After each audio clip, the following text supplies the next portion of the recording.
بسم اللہ الرحمن الرحیم۔ قابل قدر سامعین کرام، آج جو اہم باتیں ہم لے کر آپ کی خدمت میں حاضر ہوئے ہیں ان کا ٹاپک ہے بیوی کے شوہر پر حقوق۔ میاں بیوی جو آپس میں ایک بندھن میں بن جاتے ہیں، اگر وہ ایک دوسرے کے حقوق کا خیال رکھ کر زندگی گزارے تو انشاءاللہ کبھی بھی آپس میں لڑائی جھگڑے کی نوبت پیدا نہیں ہوگی۔ بہت سے حضراتوں کو ان حقوق کے بارے میں نالج ہی نہیں ہوتی، اور جن کو ہوتی ہے وہ اکثر عمل نہیں کرتے۔ لہٰذا انشاءاللہ آج ایسے عمل، ایسے حقوق آپ کی خدمت میں پیش کیے جائیں گے کہ اگر آپ ان کو اپنی عملی زندگی میں لائیں گے تو انشاءاللہ پرسکون زندگی آپ گزاریں گے۔ جن کی شادی ہو چکی ہو وہ اس کو عمل میں لائیں، اور جن کی نہیں ہوئی ہو وہ پہلے ہی ادائیگی کے لیے تیار رہیں۔ تمام علماء کرام کا بلکہ دین شریعت یہ کہتی ہے کہ جب میاں بیوی ایک دوسرے کے بندھن میں بن جاتے ہیں تو ان پر ایک دوسرے کے کچھ حقوق اور ذمہ داریاں ہوتی ہیں، اور تمام مذاہب اس بات پر متفق ہیں کہ جب کوئی لڑکی نکاح کر کے کسی کے عقد میں آتی ہے تو اس کے تمام خرچے اور اس کے تمام ذمہ داریاں اس کے شوہر پر عائد ہو جاتی ہیں، چاہے عورت مالی اعتبار سے کتنی ہی طاقتور ہو، کتنی ہی پاورفل ہو، اور چاہے شوہر کتنا ہی غریب کیوں نہ ہو۔ آئیے ان حقوق کو سنتے ہیں۔ نمبر 1، جب بیوی اپنے شوہر کے نکاح میں آ جاتی ہے تو سب سے پہلی ذمہ داری شوہر کی یہ ہوتی ہے کہ اگر وہ دینی مسائل سے وابستہ نہیں ہیں، دینی مسائل اس کو نہیں آتے تو اس کو دینی مسائل سکھائے، عمل کرنے کے لیے اس کو کہے، کیونکہ جب انسان اس دنیا سے چلا جاتا ہے تو ہر ایک کا عمل اس کے ساتھ ہوگا۔ ظاہر سی بات ہے کہ اگر شوہر خود تو نیک عمل کر رہا ہے لیکن بیوی کو اس کی ترغیب نہیں دے رہا ہے تو پھر آخرت میں بچھڑنا ممکن ہے۔ ہو سکتا ہے ایک جنت میں چلا جائے اور ایک جہنم میں چلا جائے۔ اللہ تعالی ہم سبھی کی حفاظت فرمائے۔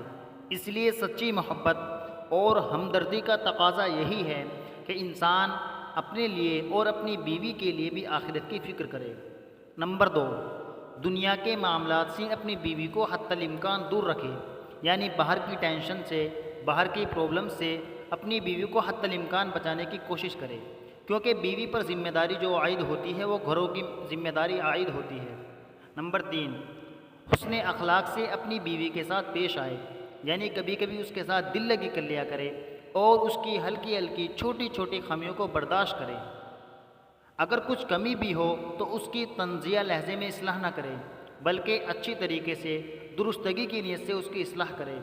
مثلا اگر کسی پر کھانا پکانا نہیں آتا تو یہ مت کہے کہ تجھے تیرے باپ نے یا تیرے گھر والوں نے کچھ نہیں سکھایا، بلکہ اس کی اصلاح کی نیت سے یہ کہے کہ ماشاءاللہ کھانا تو آپ نے بہت اچھا بنایا ہے، لیکن اگر آپ کچھ اور اچھا بنائیں یا آپ کو اور کوشش کرے یا فلاں کو دیکھیں یا یوٹیوب پر دیکھ کر یا فلاں بہت ساری چیزیں ہیں جن پر انسان سیکھ سکتا ہے کہ اگر آپ وہاں تھوڑا سا ٹائم دے تو ماشاءاللہ اور اچھا بنا سکتے ہیں۔ نمبر 4، غلاموں کی طرح نہ پکارے، یعنی جس طریقے سے عام طور پر بڑے گھروں کے اندر غلاموں کو یا لونڈیوں کو پکارا جاتا ہے اس نام سے ان کو نہ پکارے، بلکہ پیار بھرے اور ایک محبت والے نام سے ان کو پکارے تاکہ ان کو سننے میں بھی مزہ آئے۔ نمبر 5، غیروں کے ساتھ یعنی باہر کے لوگوں کے ساتھ ہنسی مذاق کرنے سے اپنی بیوی کو روکے، اور اس کو یہ سکھائے کہ باہر کے لوگوں سے تھوڑی سختی کے لہجے میں بات کرے۔ نمبر 6، ناپسندیدہ اور غیر شرعی کاموں سے اس کے سامنے سے بچے، یعنی اپنی بیوی کے سامنے کوئی ایسے کام نہ کرے جو غیر پسندیدہ ہو، غیر شرعی ہو، غیر مہذبانہ ہو۔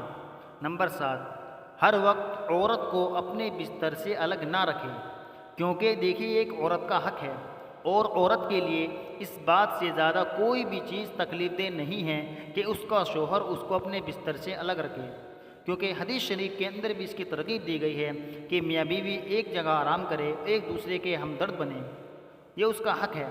نمبر 8، ایسے سنگار سے یا ایسے سجنے سنورنے سے اس کو نہ روکے جس کی شریعت نے اجازت دی ہے، یعنی اگر آپ کی بیوی سجتی و سنورتی ہے اور باقاعدہ وہ غیر محرموں سے پردہ بھی کرتی ہے تو پھر ایسے سجنے سنورنے سے اس کو نہ روکا جائے، کیونکہ ایک عورت کی خوبصورتی ہے۔ نمبر 8، کھلے میں جانے سے اپنی بیوی کو روکے، یعنی جیسا کہ عام طور پر ہوتا ہے کہ عورتیں کھڑکیوں پر کھڑی ہو جاتی ہیں یا چھتوں پر ایسے ہی ٹہلنے کے لیے چلی جاتی ہیں خواہ مخواہ، اس چیز سے بھی حتی الامکان اپنی بیوی کو روکنا چاہیے۔ نمبر 10، غیر عورتوں سے بھی زیادہ ملنے جلنے سے روکیں۔ عام طور پر ہوتا یہ ہے کہ عورتیں 4 عورتوں میں بیٹھ جاتی ہیں اور ادھر ادھر کی باتیں کرتی ہیں۔ اس کا غلط اثر یہ پڑتا ہے کہ اگر ہماری بیوی یا کوئی ہمارے کانٹیکٹ میں جو لڑکی ہے وہ اگر صحیح بھی ہے تو وہ ان جیسوں کے ساتھ، ان 4 عورتوں کے ساتھ مل جل کر کے ان کی صحبت اختیار کر لیتی ہے، جس کا غلط اثر عام طور پر اکثر عورتوں پر پڑ جایا کرتا ہے۔ نمبر 11، ایسے کام میں اپنی بیوی کو مشغول نہ کرے جو اللہ کی یاد سے غافل کر دے، یعنی انہیں کوئی ایسا کام نہ سپرد کر دے ان کے کہ وہ اسی کام میں لگ جائیں اور وہ عبادت سے غافل ہو جائیں۔ نمبر 12، زیادہ مالدار گھروں میں آنے جانے سے اپنی بیوی کو روک ٹوک لگائے، یعنی ایسے لوگوں کے پاس جن کی مالی حالت ہم سے زیادہ ہے، ایسے گھروں میں جانے سے حتی الامکان اپنی بیوی کو روکے۔ دیکھیے یہ ایک بہت بڑا پوائنٹ ہے، کیونکہ ظاہر سی بات ہے اگر وہ ایسے لوگوں میں اٹھے بیٹھے گی جہاں پر جن کی مالیت حالت ہم سے زیادہ ہے، تو ظاہر سی بات ہے اس کی اور خواہشات بڑھیں گی، اس کی خواہشات میں اضافہ ہوگا، لالچ پیدا ہوگا اور ناشکری کا جذبہ ان کے اندر پیدا ہوگا۔ عام طور پر ایسا ہوتا نہیں ہے لیکن اس کا امکان ہے، اس لیے حتی الامکان ان چیزوں سے بچنے کی کوشش کریں۔ نمبر 13، وسعت کے مطابق اپنی بیوی کو خرچہ دیں۔ بہت سے حضرات یہ کرتے ہیں کہ بیوی پر حکم تو پورا چلاتے ہیں لیکن ان کو خرچہ نہیں دیتے، اس لیے ان کی وسعت کے مطابق انہیں خرچہ بھی دینا چاہیے اور موسمی لباس سے ان کو فراہم کرنا چاہیے۔ مان لیجیے اگر گرمی کا موسم ہے تو گرمی کے لباس ان کو فراہم کرے، سردی کا موسم ہے تو سردی کے لباس ان کو فراہم کرے۔ اسی طریقے سے خرچہ کر کے ان پر کوئی احسان نہ جتلائے۔ بہت سے حضرات ہوتے ہیں خرچہ دے دیتے ہیں اور پھر احسان جتلاتے ہیں کہ ہم نے آپ کو یہ دیا ہے وہ دیا ہے۔ نمبر 14، جیسا سلوک اپنے رشتہ داروں کے ساتھ کرے ایسا ہی سلوک اپنی بیوی کے رشتہ داروں کے ساتھ بھی کرے۔ دیکھیے یہ بھی ایک بہت بڑا پوائنٹ ہے۔ ہوتا یہ ہے کہ ہم اپنے رشتہ داروں کی تو آؤ توجہ اور ان کی مہمان نوازی اچھی طریقے سے کرتے ہیں، لیکن جیسے ہی ہمارا کو سسرالی رشتہ دار آ جاتے ہیں تو ہم ان کو ان کے مطابق نہیں خرچہ کرتے جو کرنا چاہیے۔ لیکن اس سے بھی بہت فرق پڑتا ہے میاں بیوی کے رشتے میں۔ انشاءاللہ یہ تمام باتیں ایسی ہیں کہ اگر ان کو عمل میں لایا جائے گا تو انشاءاللہ دنیا تو کیا جنت میں بھی انسان اپنی بیوی ہی کے ساتھ رہے گا۔ اگلی ویڈیوز کے اندر ہم بیوی پر شوہر کے کیا حقوق ہوتے ہیں اس سے متعلق تمام اہم باتیں آپ کی خدمت میں پیش کریں گے۔ تب تک کے لیے خدا حافظ۔ صدقہ جاریہ کی نیت سے اس ویڈیو کو آگے بھی شیئر کریں۔ شکریہ۔ السلام علیکم ورحمۃ اللہ وبرکاتہ۔